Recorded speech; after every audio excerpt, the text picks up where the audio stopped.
She stopped texting, stopped caring, or maybe she stayed, but turned cold, sharp, distant, and you kept showing up, kept pouring in, thinking if you just loved harder she'd come back to life.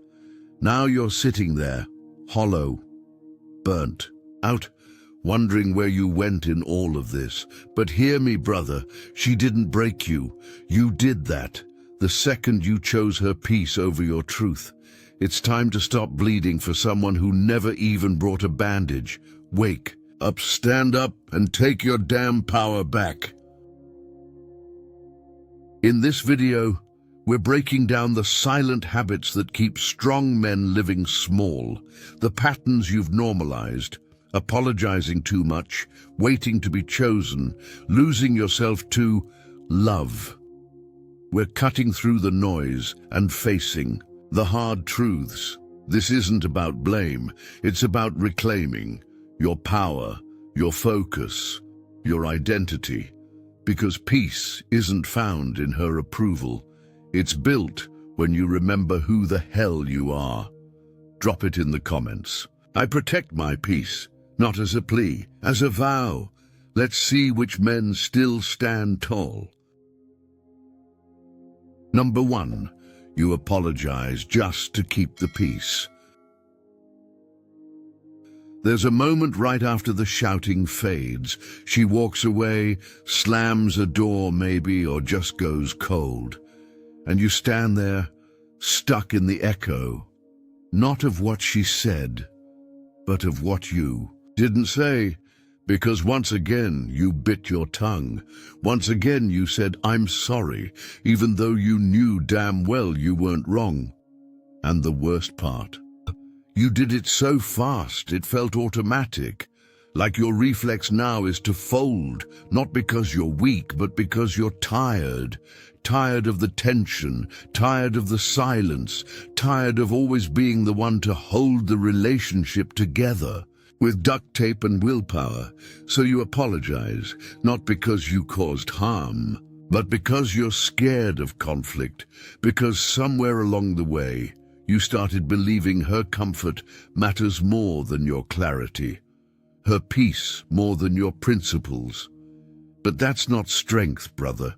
That's self-abandonment. In disguise. Let me tell you something most men never admit. It's not the yelling that breaks us. It's the swallowing, the quiet, the slow erosion of our truth every time we choose her mood over our message.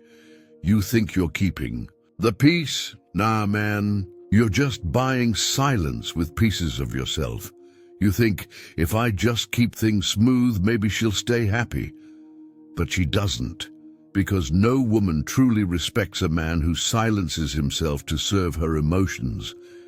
She might take the apology, she might smile, even soften for a moment, but deep down, she feels it, that you bent, that your backbone isn't built on stone, it's made of sand, and you feel it too. Every time you look in the mirror and the man staring back seems a little less you. Let me say this plain. A woman can't steal your power, but you can damn sure give it away. And you do it every time you say sorry, just to avoid her storm. Every time. You let her mood become your mission. Every time you let fear of losing her outweigh the truth of losing yourself. That ends now, because a stoic man does not fear the storm. He becomes the calm. He doesn't raise his voice. He doesn't shrink either. He speaks truth, grounded, clear, unwavering, and if she can't handle it, that's her battle, not his.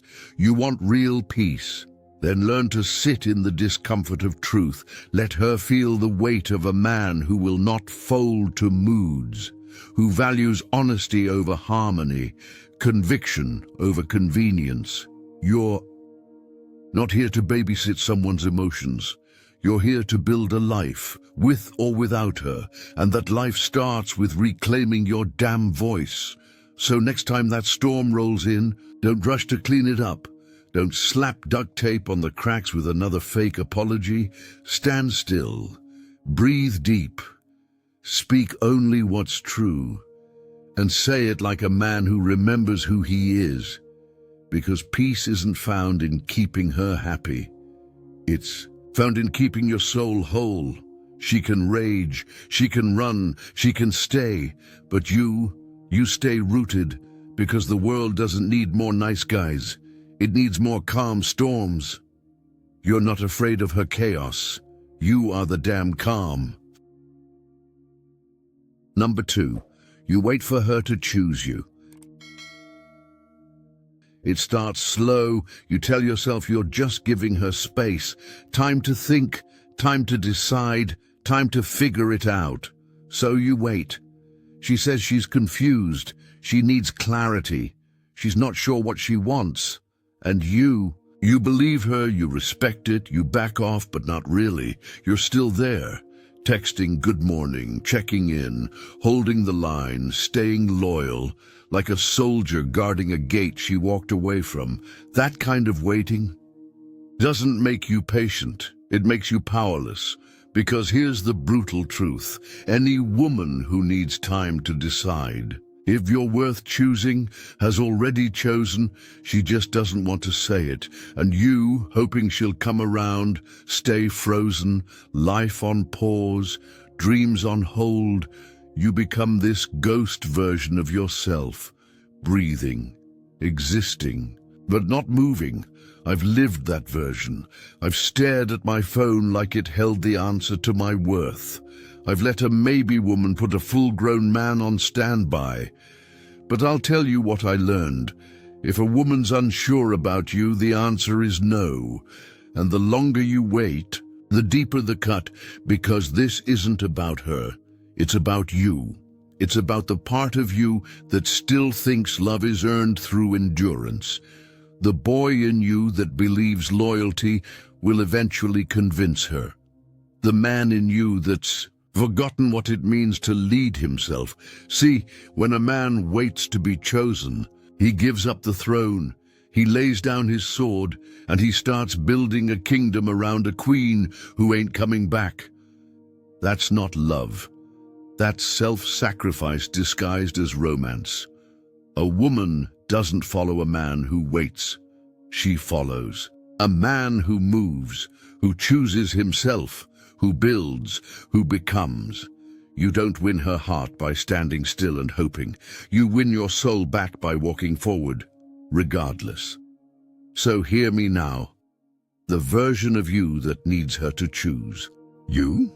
That version is dying. And the man you're becoming doesn't beg for belonging. He creates it. He doesn't sit in emotional limbo waiting for permission to live. He moves. She can catch up, or not. But either way, you're going because. Your worth doesn't hang in her clarity. It never did. You don't wait to be chosen, brother. You are the damn choice. Say it to yourself, every morning if you have to, until it stops sounding like a mantra and starts feeling like a truth. I don't wait to be chosen. I choose myself. Because the man who waits, he gets left behind, but the man who moves, he becomes undeniable. Number 3, you're addicted to fixing her. You see the pain in her eyes, and something in you lights up. Not in a twisted way, but in that deep, masculine instinct that wants to protect, to help, to fix. So you dive in. She cries about her past. You listen like a priest. She flips out over nothing. You calm her like a monk. She burns the bridge. You rebuild it, brick by emotional brick. And every time she falls apart, you're there, with advice, with comfort, with the idea that maybe, just maybe, if you love her right, if you stay steady enough, she'll finally heal. But here's the trap. You've mistaken crisis for connection. You think that because she leans on you when she's low, that you're building something real. But you're not. You're maintaining her chaos while abandoning your own center. You've made a job out of being her emotional lifeguard, her unpaid therapist, her savior. But bro, She doesn't need a savior. She needs a damn mirror. And while you're busy carrying her weight, fixing her wounds, putting her world back together, who the hell is holding you? You ever think about that? You say it's love. You say you're strong enough to carry both, but deep down it's something else. It's an addiction to purpose, to being needed, to feeling like a good man in the middle of someone else's mess. But that's not purpose. That's emotional codependency in a hero's costume, because real love, healthy love, doesn't need fixing. It needs building. It needs two whole people who take responsibility for their own lives and meet in the middle. Not one man bleeding himself dry just to keep her barely stable. And I get it. You grew up thinking love meant sacrifice, that being the strong one meant always showing up no matter how broken she was, that helping her through the fire meant she'd finally see your worth. But let me break it to you gently. You're not helping, you're enabling. Every time you rescue her, you rob her of the chance to rise. Every time you patch the hole, you stop her from learning how to repair herself. You're not her man in those moments. You're her emotional crutch. And eventually, she'll resent you for it. Or worse, she'll leave the moment she no longer needs saving.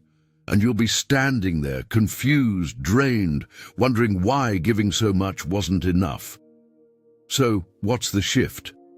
A man strengthens by building himself, not repairing. Others, let that sink in. Your job is not to fix her moods, heal her trauma, or fight her battles.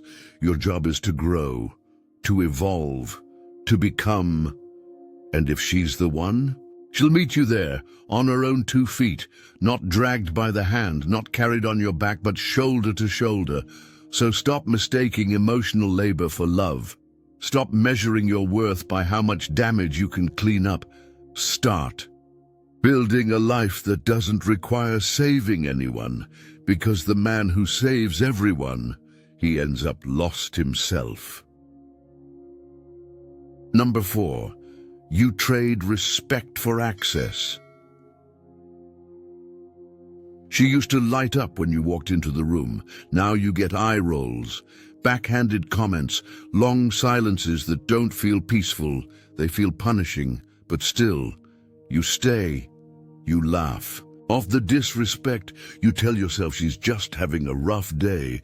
You blame work stress, her childhood trauma, Mercury in retrograde, anything but the truth staring you in the face. Because if you admit the truth, you have to face what you've become, a man who trades respect for access.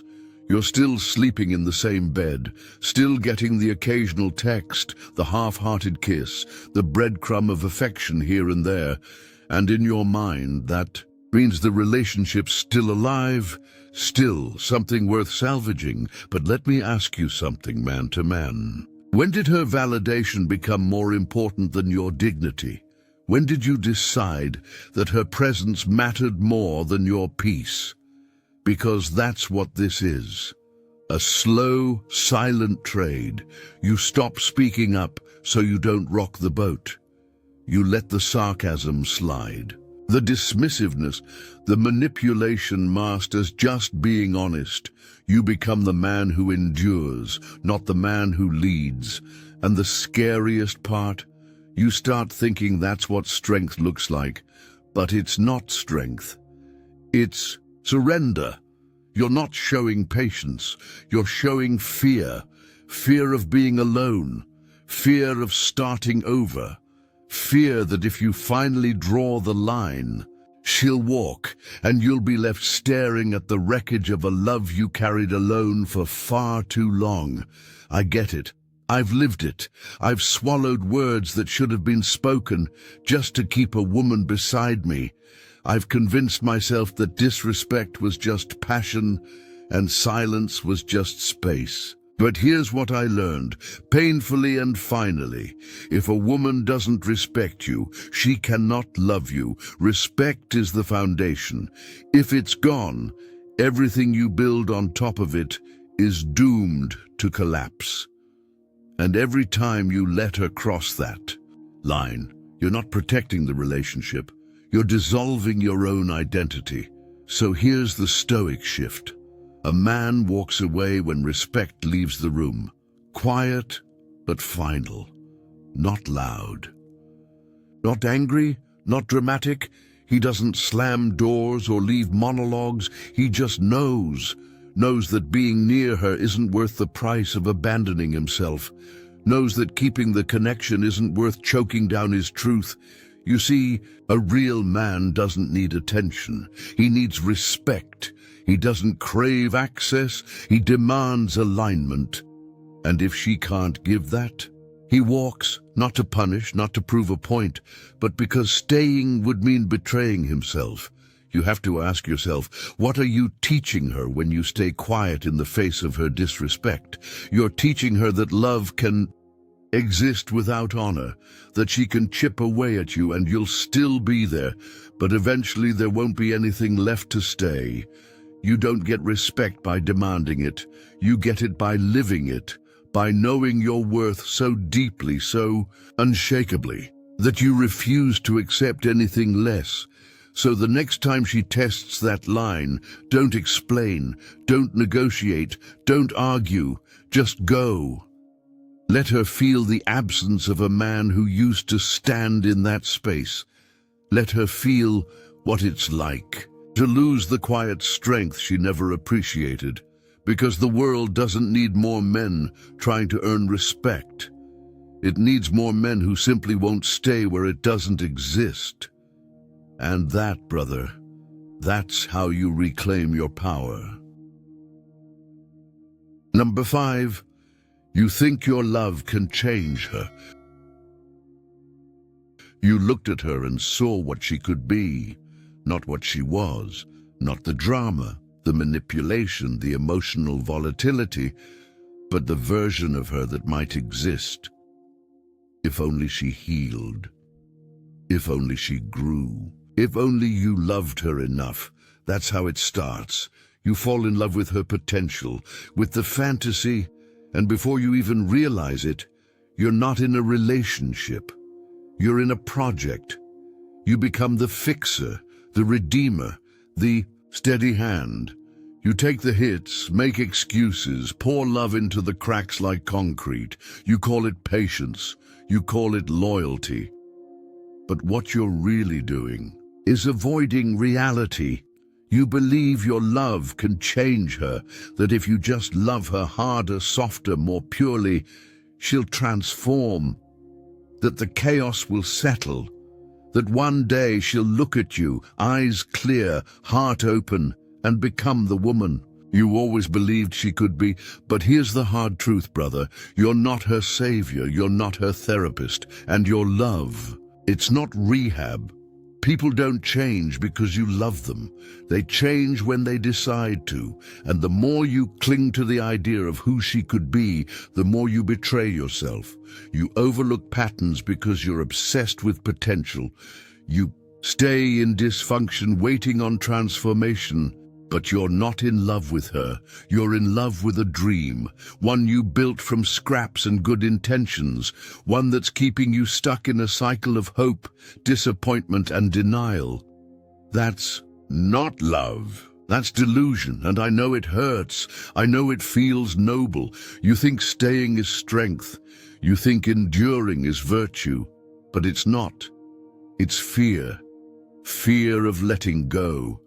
Fear of starting over. Fear that if you stop trying, you'll have to face the truth that she was never the one. You see her potential, but ignore her pattern. You see glimpses of the woman she could be, but live every day with the woman she is. And that gap, that space between fantasy and fact, that's where your pain lives. Here's the Stoic shift. A Stoic loves reality, not fantasy. He sees what is, not what might be. He doesn't try to sculpt a partner from hope. He accepts what stands in front of him and decides if it aligns with his values, his peace, his path. If it doesn't, he doesn't rage. He doesn't cling. He simply walks, not because he stopped caring, but because he started seeing clearly. That kind of clarity, it cuts, but it also frees. You're not cold for choosing reality over potential. You're not cruel for choosing yourself. You're not wrong for walking away from a woman you love deeply, but who never showed up as the woman you actually needed. She may heal one day. She may become the version you once dreamed of, but that version doesn't matter if she can't be that now. And you can't spend your life waiting for a future that was never promised. So ask yourself, are you in love with her or with the idea of her? Because the man who clings to a dream will always be haunted by it. And the man who accepts the truth, who walks with eyes wide open, that man is finally free. Number 6, you forgot who you were before her. It doesn't hit all at once. It's gradual. You don't notice it when you skip a workout for the 3rd week in a row, or when you stop texting the guys back, or when your goals, the ones that once lit a fire in your chest, suddenly feel like someone else's dream. You don't see it right away, because at first it feels like connection, like partnership. You tell yourself this is what love is, that real men compromise, that giving her your time, your focus, your energy is what a good man does. So you start bending, then you start fading. You don't choose it, it just happens. One skipped habit becomes a new routine. One missed milestone becomes another excuse. And then one day you wake up and realize you've been molding your life around her, her moods, her schedule, her needs, her emotional storms. And in the process, you lost yourself. You traded your mission for maintenance, your passion for her peace, your grind for her comfort. And here's the truth that stings the most. She didn't complete you. She distracted you, and no one noticed. Not even you, because you were too busy trying to keep the relationship alive, trying to show up as a partner, when deep down the man inside was starving for purpose, for space, for himself. See, it starts with love, but it turns into erosion. Because when a man builds his world around a woman, he stops being the center of his own gravity, and eventually she feels it. The passiveness, the lack of fire, the shrinking. She doesn't admire what you've become. She misses who you were before she became everything. And here's the part you don't want to hear. You miss him too. You miss waking up with direction. You miss walking into rooms knowing exactly who you are and why you're here. You miss being driven, not just for her, but for you. That man, the one who used to lead his life. He's still in there. He didn't die. He got buried under soft lies, quiet sacrifices, and the slow betrayal of self in the name of love. But here's the Stoic shift. Return to yourself. The man you were is still inside, waiting. And he doesn't need another relationship. He doesn't need revenge. He doesn't need someone to say, I'm sorry. He needs discipline. He needs action. He needs you to pick up the pieces, not for her, not to prove anything, but because you're finally tired of living in a shell of yourself. You don't get that man back by thinking, you get him back. By doing, you start training again. You rebuild your morning. You reconnect with the men who sharpen you. You write the damn plan and move, even if it's ugly, even if it's slow, because one day soon you'll wake up and feel it again. That pulse in your chest, not anxiety, not fear, not codependent pressure, but power, the kind that says, I'm back. I remember who I am. And that man, he doesn't chase love. He attracts it. He doesn't cling to her validation. He walks in his mission, and the right ones walk with him. So, If you've forgotten who you were before her, it's time to remember. Not with tears, but with movement. She didn't complete you. She distracted you. Now finish what you started without her. Here's the truth, brother. You were never stuck because of her. You were stuck because of how you showed up, the lies you told yourself, the silence you chose over truth, the peace you tried to buy with your own damn identity. You thought being a good man meant being selfless, but there's a difference between being selfless and being invisible. You gave until there was nothing left but a hollow version of you, smiling, nodding, hoping she'd see your worth.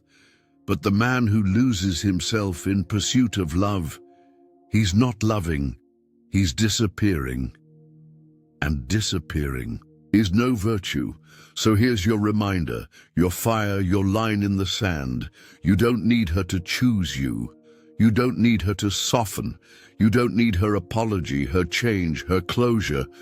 What you need is your damn spine back. Your values, your voice, your mission. That's what makes you magnetic. That's what makes you solid. That's what makes you free. She'll keep you trapped as long as you keep handing over the keys. But now, you see, now you know. So now you choose. Choose clarity over chaos, respect over access, truth over fantasy, yourself over the illusion of us. You're not here to fix her, you're here to build you, so stand on it. Say it out loud, let the world hear it. I protect my peace. Say it like it's the last vow you'll ever make. Then go live like a man who means every damn word.